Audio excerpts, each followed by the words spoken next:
ومثل الذين كفروا كمثل الذي ينعق بما لا يسمع إلا دعاء ونداء صم بكم عمي فهم لا يعقلون.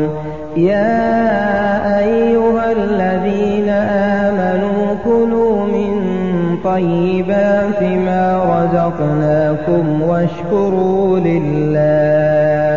واشكروا لله إن كنتم إياه تعبدون.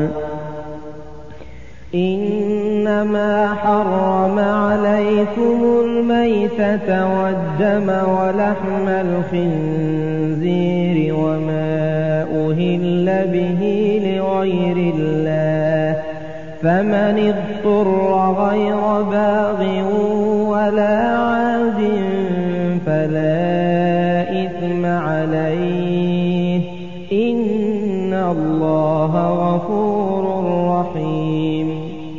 إن الذين يكتمون ما أنزل الله من الكتاب ويشترون به ثمنا قليلا أولئك ما يأكلون في بطونهم إلا النار ولا يكلمهم الله يوم القيامة ولا يزكيهم ولهم عذاب أليم.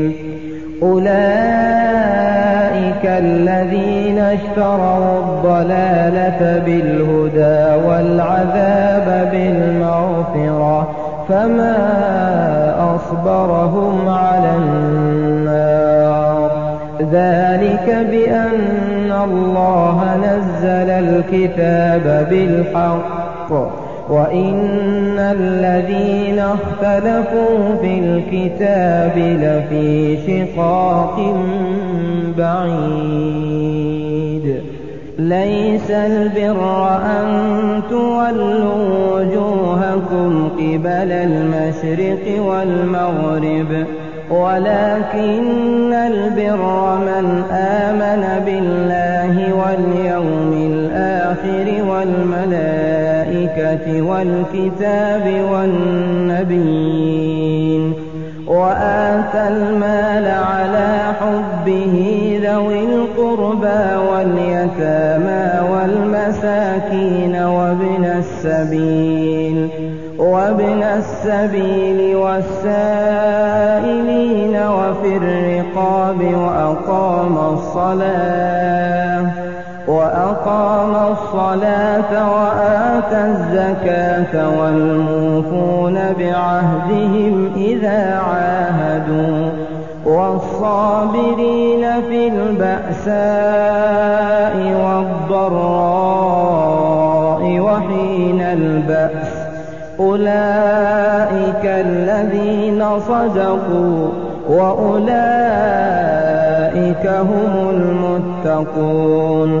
يا أيها الذين آمنوا كتب عليكم القصاص في القتلى الحر بالحر والعبد بالعبد والأنثى بالأنثى فمن عفي له من أخيه شيء فاتباع بالمعروف وأداء إليه بإحسان ذلك تخفيف من ربكم ورحمة فمن اعتدى بعد ذلك فله عذاب أليم. ولكم في القصاص حياة يا أولي الألباب لعلكم تتقون. كتب عليكم إذا حضر أحدكم الموت إن ترك خيرا الوصية للوالدين والأقربين إن ترك خيرا الوصية للوالدين والأقربين بالمعروف حقا على المتقين